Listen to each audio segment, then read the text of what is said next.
evening, everyone, and welcome to our second webinar in our series leading up to the Aesthetic Dialogue Symposium this November at the Prague Castle. All these webinars are designed to give you a taste of exciting topics that will be presented by the world's leading expert in aesthetic medicine. And tonight we are focusing on a truly important and fascinating topic, how to evaluate and treat the nose. And it is my great pleasure and great honor to welcome and introduce to you our guest speaker, a world-renowned expert in aesthetic medicine, Vice President of the Dutch Society of Aesthetic Medicine, founder of UMA Academy, global key opinion leader, assistant professor, Dr. Janne van Logem. Good evening, Janne. Hi, Monica. How are you? I am fine. I am fine. How are you? It looked like you were starting in a little bit of a rush because we actually have 2 minutes left before we should start, right? I think we're supposed to start at 2 minutes before 8. So maybe we can wait just a little bit because I don't want to start before the people who are everybody's on here, at 8. right? Yeah. Right. So maybe we can start a little chit chat. Maybe you can talk about your preparations for the Prague event, Aesthetic Dialogue. Oh, this is really crazy. I need to say, because as you know, it's a big event. It's a huge event. We are really global. We became global within 2 years. This is our third year, and you will be for the first time with us. So we really look forward to having you, and I hope you will enjoy the Prague Castle, because it's not just about the amazing speakers and the really great and exciting faculty. It's about the venue. It's about the atmosphere. It's really huge. It's really amazing. Yeah, and I heard really great things about it, and I was very sad that I couldn't make it last year. I had to cancel in the last moment, unfortunately. But this year, I will make it up to you, Monica, and also everybody who is actually logging on to this webinar tonight. So we really look forward. And once more, for those who came now, because now we are on time, tonight we will focus on a really important topic, how to treat and evaluate nose. It's really my great pleasure to introduce and welcome you once again, the Vice President of the Dutch Aesthetic Medicine Society, global key opinion leader, founder of UMA Academy and Institute, and assistant professor, Dr. Janne van Logem. He is today with us, and he will share with us all your opinions and informations about the nose. So the stage or the screen is yours, Janne. Thank you, Monica. And so I believe that people who are actually joining us, they can ask questions in the chat. Is that correct? Exactly. And then you will take a little bit of one eye to the chat and one eye to the presentation, right, Monica? Exactly. Okay. So feel free also to interrupt me, in case an interesting question pops up. Then it could be nice to actually go into it right away instead of saving them all for the last moment. If it makes sense to interrupt me, then please feel free. Yes. Great. So let's talk about how to evaluate and treat the nose. And of course, this webinar has been created because of the upcoming Aesthetic Dialogue 2025.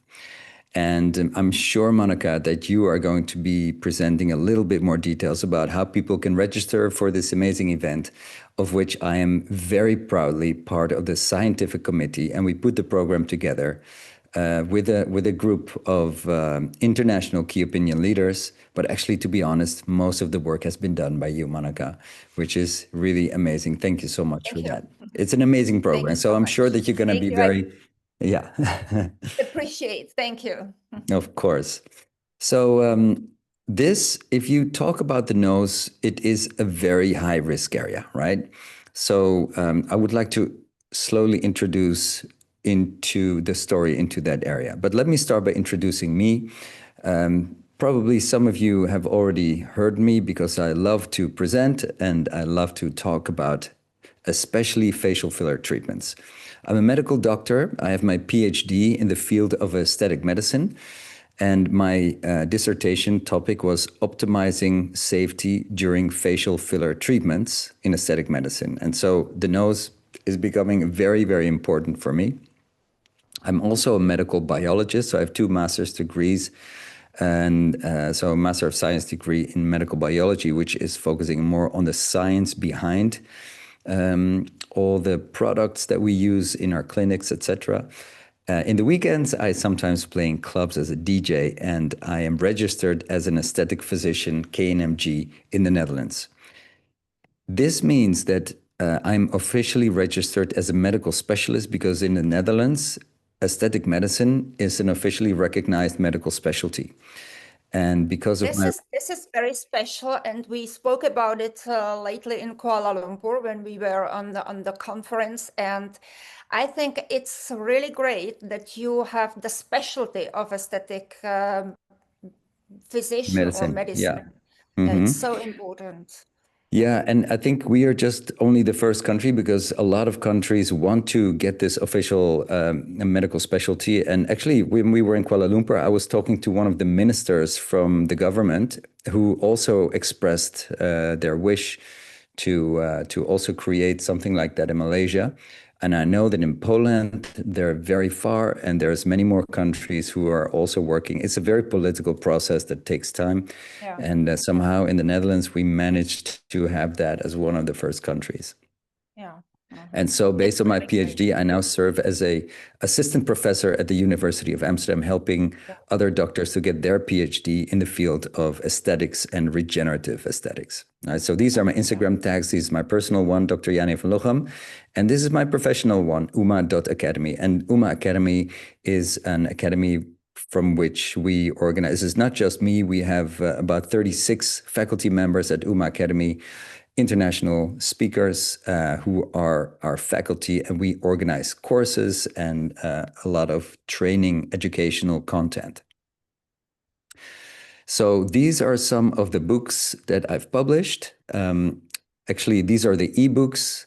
This is the calcium hydroxylapatite expert filler techniques. This is the one, the soft tissue complications, prevention and management. These are the 3 textbooks that are published with an international publisher, CRC Press. And these are smaller books. So these are basically a quick reference guide. They're a very small book. They would fit into the pocket of your white coat and your lab coat that you can have for quick reference. But these are the thicker textbooks. And also, of course, the paperback is the real textbook, and the pocket guides are the real printed versions of those ebooks in the previous slide. All right.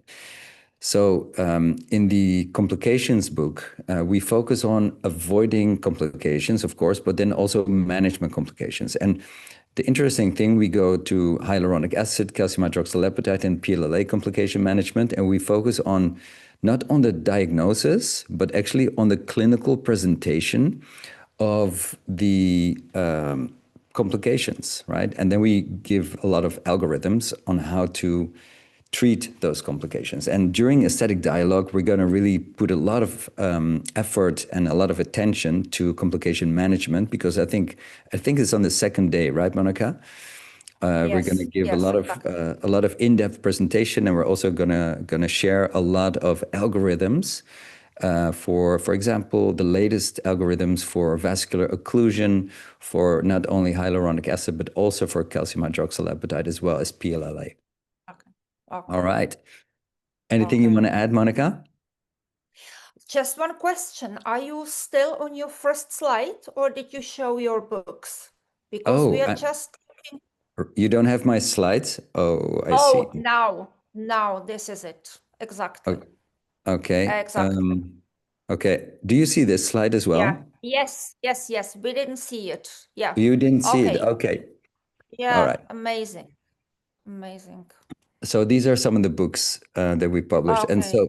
so these are the paperback on the left and the Okay. pocket guides on the right. Great. Okay. Now, Okay, great. this is the QR code of the Complication Prevention and Management book. If you click there, you can read more about it on the website. You can actually go to our website. This QR code is going to the UMA Academy website, but there's also the official CRC Press website. I think it's Routledge. It's an international publisher, and they publish all over the world. So do you see this slide? This Yes. is of this young lady. Yes. Yeah. So tell me if you can hear the audio. 9 years old and I work in television. Yes. I'm a first timer, Yeah. and I always wondered how it would be to have a treatment. It was like magic. It was like and then like clay, like shaping my nose, like literally. And then it was straight like that. After I had the treatment, I shared it with a lot of friends and people I know, and then actually found out that quite a lot of people did something cosmetic. Getting a tattoo is definitely more painful than having a treatment. I don't think I've changed after. It was just like that little touch of sexiness, maybe. A little bit of sexiness in my face. So for the patients, it is all about looking sexy and looking attractive. And a nose is so important for a lot of people. Oh, sorry. Is another one. But, there's a lot that could go wrong, especially with the nose. Yes. So the nose, even though it's such an important area, if you do something wrong, something much worse than this can actually happen, right? Because 40% of all filler-related blindness cases are after nose injection. So as injectors, we have a really big responsibility to really, really, really know what we are doing with our filler products. And to be honest, when I started out injecting, we didn't really know much about vascular occlusions back in 2004, 2005, and even 2006, maybe. Maybe that's when it started, that people started reporting vascular occlusions. And actually, I was injecting calcium hydroxylapatite in the nose all the time. And of course, fortunately, we were learning from each other. We didn't really have a lot of courses back then. So we had to learn from each other, and we were dependent on the knowledge of the guy or the girl that was teaching us how to do it. It was kind of like see one, do one, teach one, right? So all the little intricate details of the anatomy, we didn't know. And we also didn't know it could result in blindness. So fortunately, I never had that problem. But of course, some of our colleagues did have that problem. So let's talk a little bit about the high-risk areas in the face. And these are actually basically these three arteries, right? These three, supraorbital, supratrochlear, and the dorsal nasal arteries. These three main arteries are the most important ones because they are directly communicating to the ophthalmic artery. And this is a really beautiful anatomical study done by Hee-Jin Kim. He's a professor of anatomy in Seoul, in the Yangseong University in Seoul, Korea. And he did this really amazing thing. He actually thought, okay, how much product does it take to travel, if you inject here in the glabella, for example, to travel all the way to the ophthalmic artery, right? For it to embolize the central retinal artery. And how much product does it take to travel all the way up the dorsal nasal artery to actually blind someone? How many milliliters does it take? And here are your answers. Actually, these are 17 cadavers that were researched. And looking at these cadavers, you can see that the nose is actually quite low numbers, with the lowest being 0.028. 0.028 milliliters. So if you think about that, with a syringe, usually the markings are 0.05. And so with the nose, it's really a low amount of milliliters that you need to blind someone. Because if you would inject 0.05, which is a very small amount, if you would inject 0.05 into that dorsal nasal artery, you can imagine that a lot of these arteries, a lot of these specimens could have been blinded with that small amount of money. Sorry, money, milliliters. I know, we understand. So in my teachings, this is what I advise to do. There's let's say low risk, which is blue. The maximum bolus or retrograde is 0.1. The green is the moderate risk, is 0.1. Then we go to high risk areas of the face. So that's temple, infraorbital, medial cheek next to the nose, nasolabial fold. That is 0.05. And if you go to the high risk areas, it's, let's say, 0.02 or 0.025 as a maximum amount.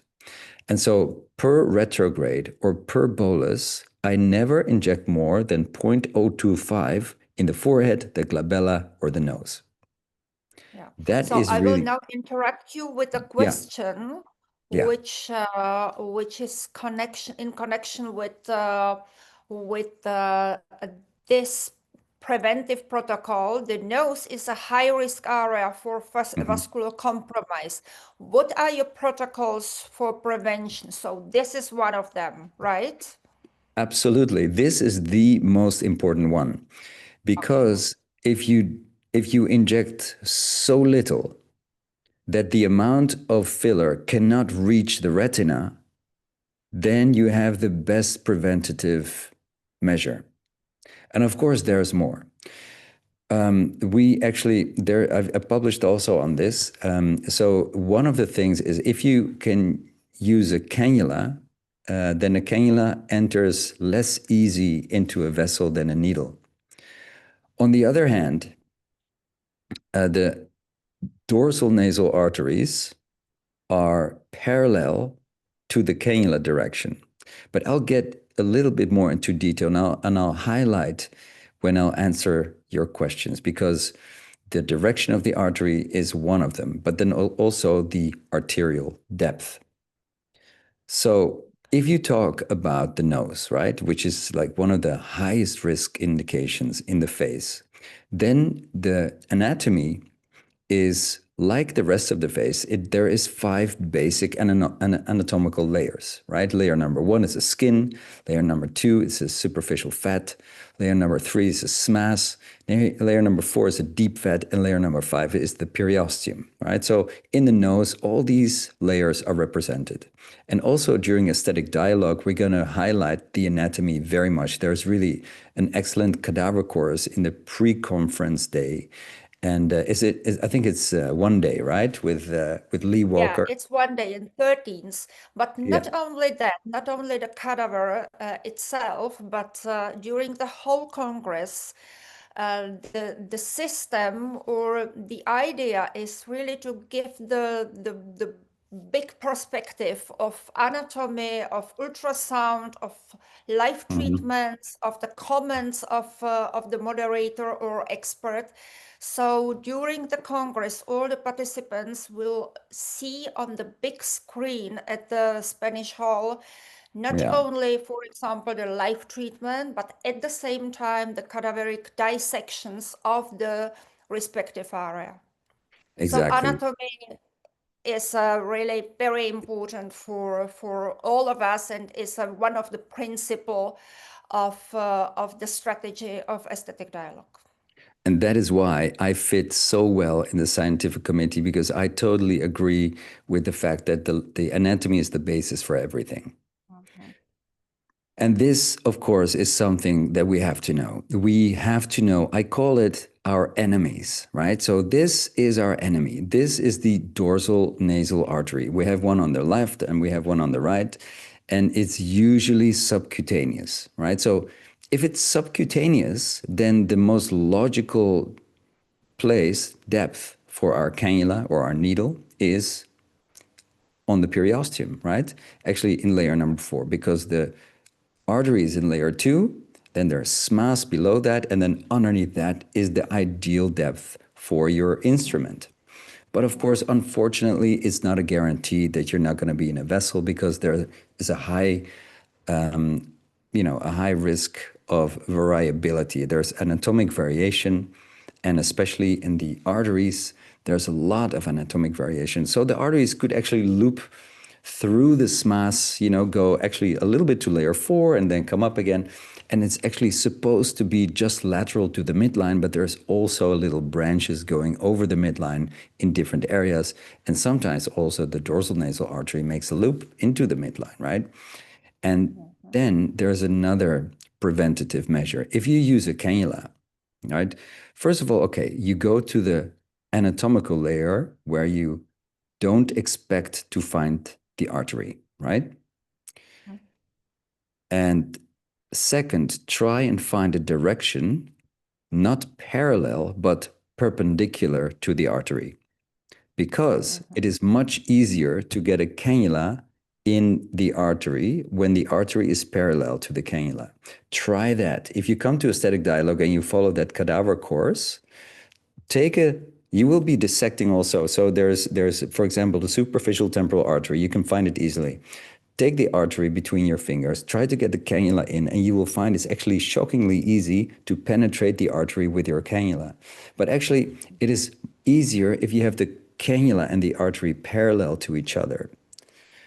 And therefore, we say in the prevention, try to get the cannula perpendicular to the direction of the artery. Now, in the nose, that's not really possible because the arteries are parallel to the direction of the cannula, because usually you take a nose tip entry point. Here you can see it again in this illustration. These are the dorsal nasal arteries with their branches also connecting, and you see here a little branch that's almost parallel to the artery running over the midline. So definitely, if you go subcutaneous here, you definitely run into the possible complication of vascular occlusion, right? Usually we have one question to the anatomy. So what are the key anatomical landmarks and danger zones to keep in mind when injecting the nose? Yeah, I think one of the most important other anatomical structures is the procerus muscle, because especially when you use a cannula, okay, you first go through the skin, then you go through SMAS, right?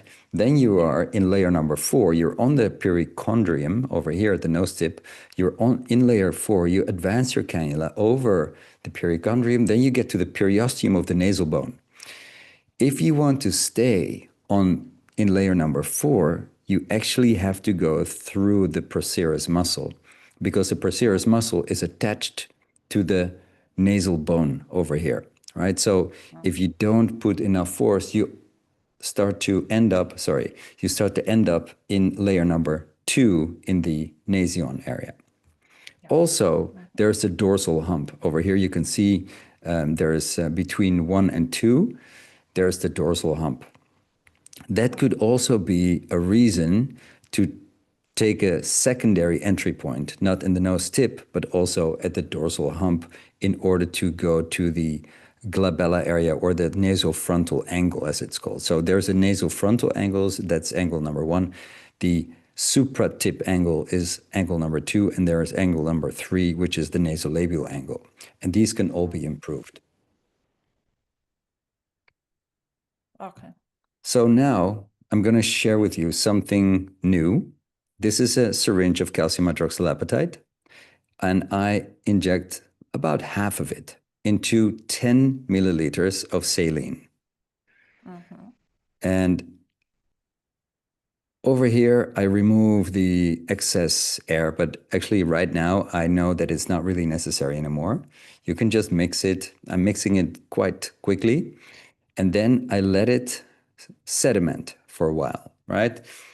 And then the microspheres are going to be going to sink to the bottom, because the CMC gel is now not viscous anymore, but it's quite liquid.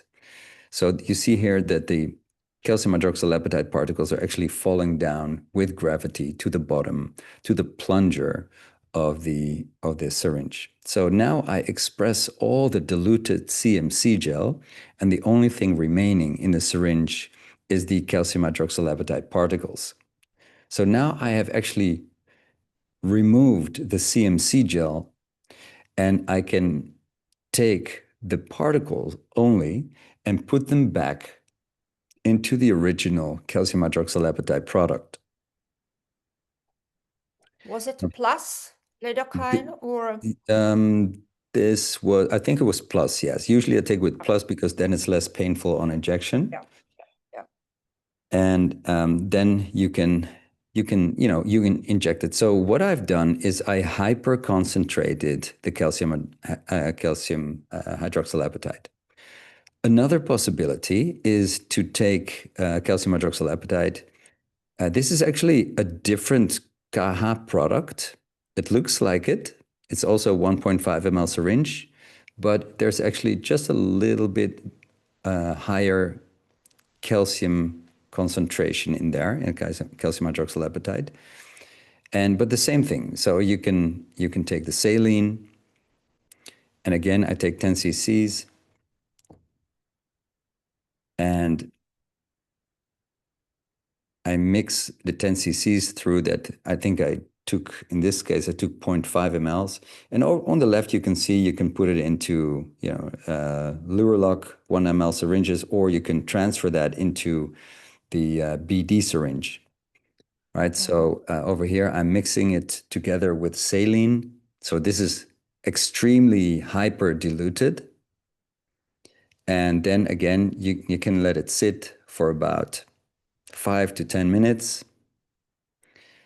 And I have noticed that if you only put 0.5 mLs in there, then it's actually going to sediment quite fast. And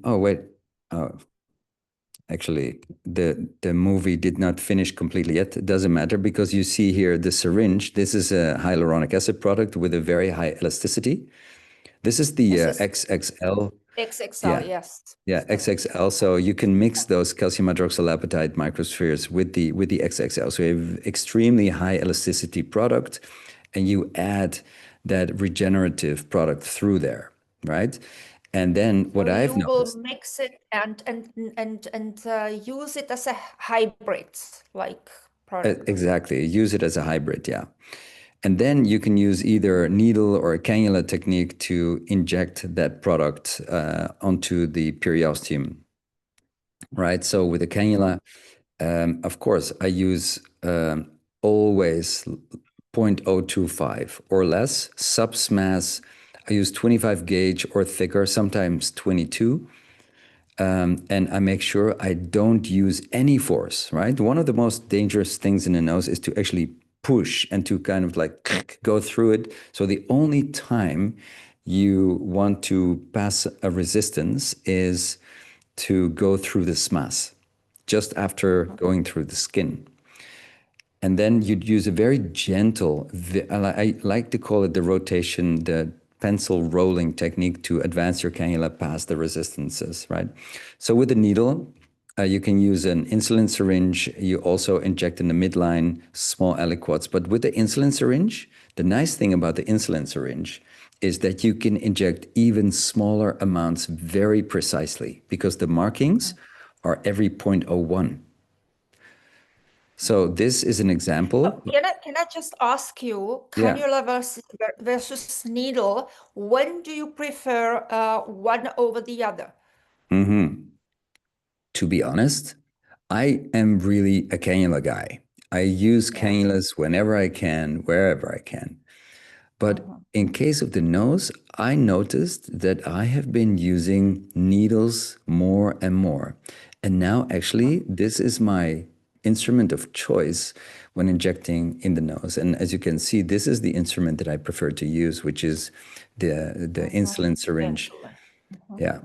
And this is actually the 0.5 milliliter insulin syringe. You also have the 0.3 ones. And the 0.3 ones have the 30 gauge needle, but with the 30 gauge, I get more blocks than with the 29 gauge. So sometimes you put the needle on periosteum, you try to inject, there's nothing coming out. And this is the 29, and actually it is actually blocking less often. And I think in this video you also see there's a needle block at some point, and then you just take it out and you express a little bit, and then you continue the treatment. So here I'm injecting at the nasofrontal angle, and as you can see, when I'm injecting, I'm squeezing with my non-dominant hand. Yeah. Now somebody asked me about preventative measures. This is one of them. I close the arteries with my fingers.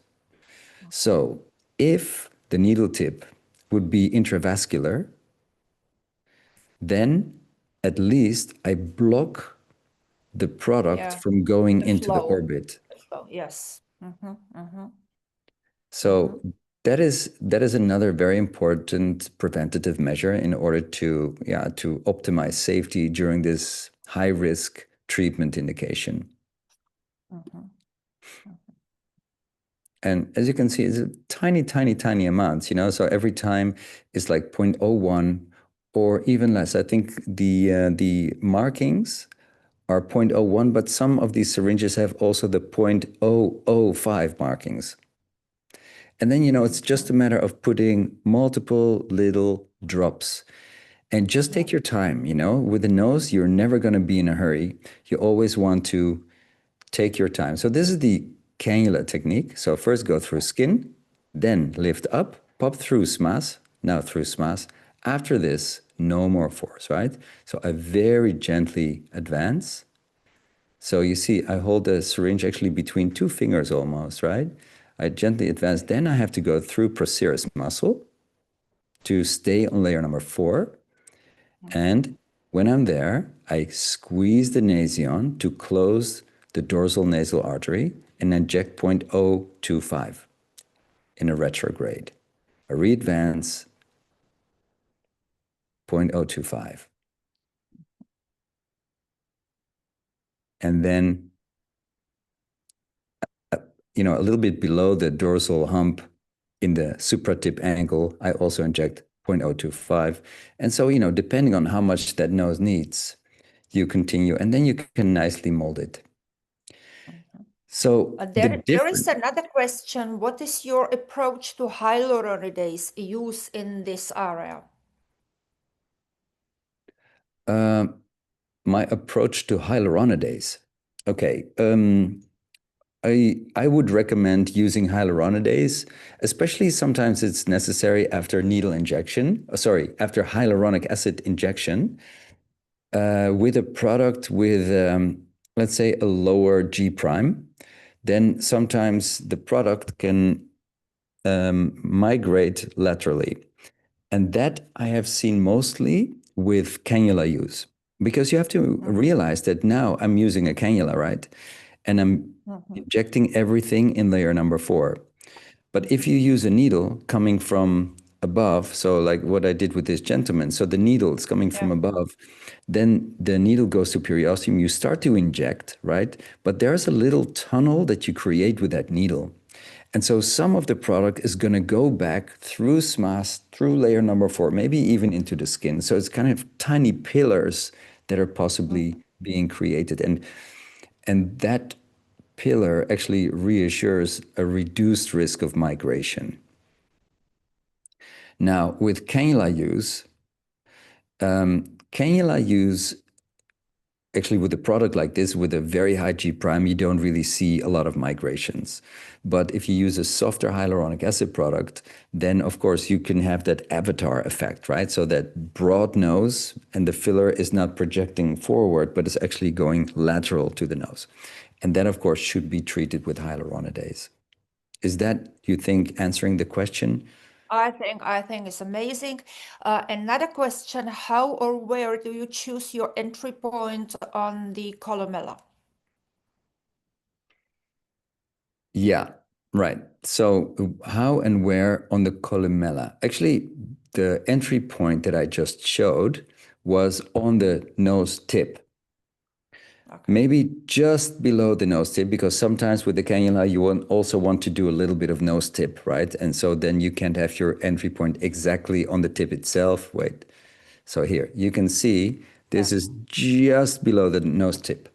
And from here, the nice thing about this entry point, you can also go down the columella. Now, if you go down the columella, you should also go in layer number 4, because there's 2 columellar arteries over here, which in their subcutaneous plane, right? They're very close together, just lateral to the midline. So if you go down, it's actually much better to also go to layer number 4, like you go up the nose, also layer number 4, with the cannula, also layer number 4. And you can also go down along the nasal septum, the nasal spine, all the way down to the maxilla, right? And treat that area over there.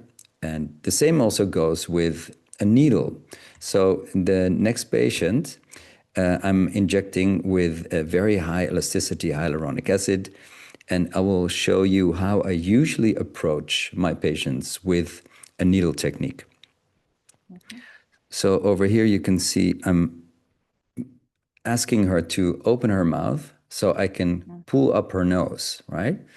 So when I do that, I go to the nasolabial angle, right at the base of the columella. I advance my needle until I feel a soft resistance of the nasal spine, and I give a little bolus of 0.01.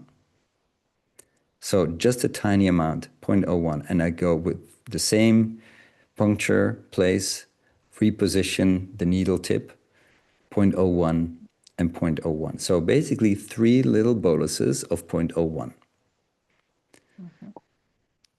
After that, I go a little bit higher along the columella,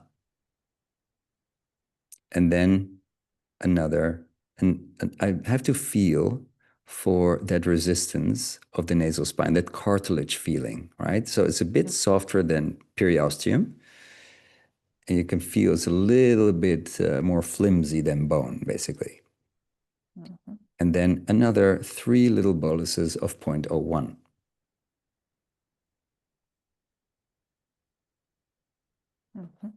So if you would inject into the artery and it would be only 0.01, maybe you wouldn't even see any signs of ischemia because it's such a small amount. Now I move to the nasal tip. She has a little bit of a bifid aspect of the nose. You can see that it needs to be a little bit sharper. So I'll do part of it subsmass, and I will also do a small part in the subcutaneous layer. And of course, subcutaneous, I am even more careful. I want the aesthetic result of sharpened light reflection. However, I do realize that my enemies are there, right? So I want to be careful. So I also go through SMAS and squeeze the dorsal nasal arteries. And I actually am counting on a little bit of backflow of that hyaluronic acid product along that little needle trajectory that I create with just puncturing the tissue. So I've injected the nasolabial angle, the columella, and the nose tip. And now I am moving towards the supratip angle. And as you can see, I'm lifting up the nose, go through to layer number 4. And again, 0.01. Now you can clearly see on the markings of that syringe the small amounts of product that I'm using. And I'm also giving that product a little squeeze after injection because I want to create a little bit of backflow. I want to push it back a little bit more towards the superficial area to actually create a sharpness in the dorsum of the nose for the optimum light reflection. So now I'm going back to the nasion, the nasofrontal angle, squeeze the supratrochlears over here, and the dorsal nasal arteries a bit lower.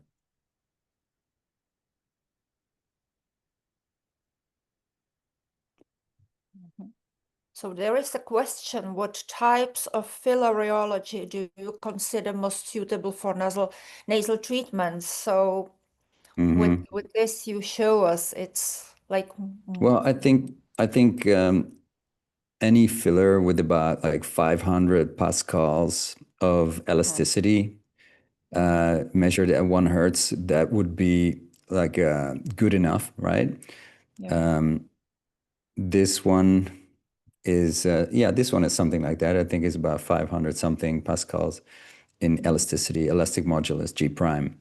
And so you can see here, that I'm taking really my time. I think this was a 0.3 ml syringe, right? And so it's taking me a lot of time with a lot of little drops of 0.01 to go towards the end of my treatment and to get to my final results. amazing. So let's see if we can evaluate. Yeah, so you can see here after that treatment, she has a beautifully sharp nose and a lifted nose tip. So and the syringe is not even empty. So with a lot of small boluses of 0.01, you can actually create beautiful results. This is amazing. This is really amazing result. Yeah. So this is the lash line. This is the optimum position of the nasal frontal angle, right? So if you draw a line between where the lashes come from, but the patient has to be straight, looking at you straight, then you get to this point, and that is where the optimum position is of the nasal frontal angle, right? So a lot of people have them a little bit lower. So even though they're already straight, you can make them look more beautiful if you just inject a tiny amount of filler over there. And again, here I'm using a hyperconcentrated GAHA in that nasofrontal angle. One of the things that I didn't mention is that there are angiosomes in this area. There's a dorsal angiosome that is one of the, let's say, vascular areas that can be closed off by a choke reaction of blood vessels. Right? If you inject hyaluronic acid inside one of these vessels, then the vessels surrounding this angiosome, surrounding this vascular area, they might close down and actually create more ischemia. Now with CAHA in CMC, there's no hyaluronic acid, so the risk of ischemia due to a choke reaction is reduced. What is also relevant is that if you do inject CAHA in a vessel, right, the particles in the CAHA are 25 to 45 micrometers in diameter. That is much, much larger than the diameter of the retinal capillaries. And therefore, if you inject your CAHA into the retinal capillaries, that's it. Of course, we do have some protocols, but the risk, the chance of the patient not surviving, the retina not surviving from that ischemia is very high. There's actually a new study that's going to be published very soon that also shows that hyaluronic acid products have non-dissolvable particles inside, even monophasic, also with that same size. So also with HA, even if you inject hyaluronidase, some of the HA might not be completely dissolved. So this is a tiny amount, but you can see, it does have nice results. And of course, as a last thing, I think it's important to mention that treating a nose is always part of a bigger plan. So this is the example of this young girl who was treated not only in her nose. This was just part of a larger plan of a global facial improvement in how she looks. And she's, of course, young and beautiful in her 20s or something. But you can see that also these beautiful young women, if you put the products on the correct positions, you can have a magnificent upgrade in beauty, confidence, and self-esteem. It's amazing. It's amazing, Kiani. We really could listen to you for hours and hours, but our time is like we We have 8:42, so Yeah, we're I already 12 just minutes late. we have some questions left, but Okay. doesn't I'm anyway ready to answer some questions if you want to, but so I would, if the people have to go, then I would like to really thank you for participating and see you at Aesthetic Dialogue. And but if you want to do the questions, please go ahead. just one question. Mhm. What is your opinion on combining fillers with threads or biostimulators? We spoke about biostimulators in the nasal region. So I think I don't really use a lot of threads, but I do think that if you are good with threads, and there are some specific products that are designed for nose from Korea, some PDO products that are pretty good. I think N Finders has a good product, but there's probably other companies as well.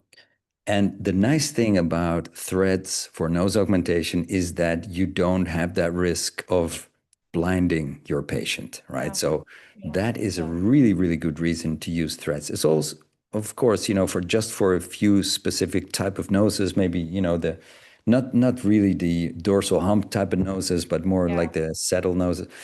But yeah, definitely is. I think it is a very interesting approach. And you saw that I also already use biostim products together with HA and alone. So yeah, I'm all for I that. do use lifting threads a lot in the nose, and it's really very nice.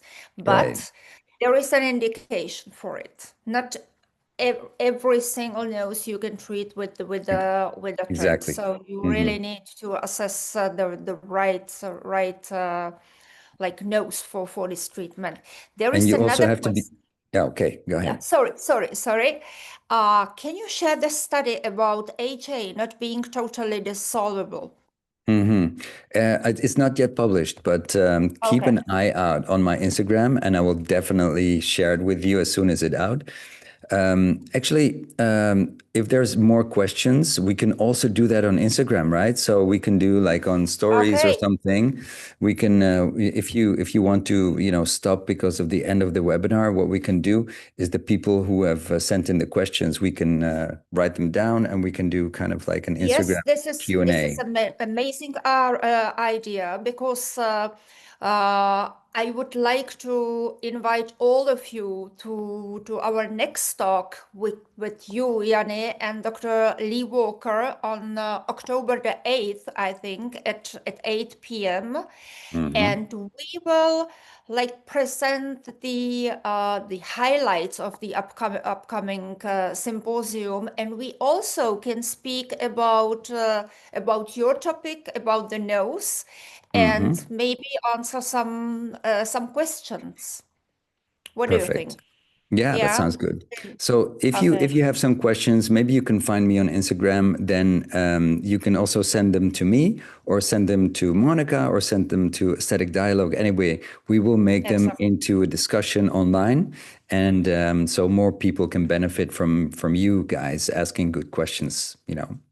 Exactly. So thank you so much, Yanni, for your valuable expertise and for sharing such insightful content with us today. And as I told you, we are inviting you, we warmly invite you to our next talk with Yanni and Dr. Lee Walker on October the 8th. When we will present the highlights of the upcoming symposium and share some exciting innovation. And then we have another webinar with Dr. Lee Walker on 13th of October, who will guide us through understanding and managing malar edema, so festoons. It will be Great. amazing topic as well. Great. And of course, we are so much looking forward to seeing you in person this November at Aesthetic Dialogue Symposium at the Prague Castle. We will start on November 13 at the Charles University with anatomical cadaver dissections with Janne. together with Konstantin Frank, Lee Walker, and many other experts, followed by 2 full days of education, live treatments, anatomy, ultrasounds, discussions, panel discussions, and that will be November 14 and November 15.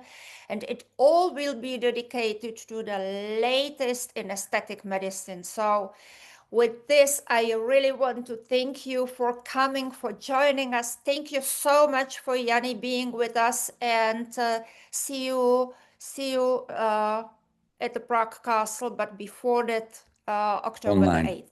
Yeah. Thank you so, for so much. hosting. Thank you. It was Monica. amazing. And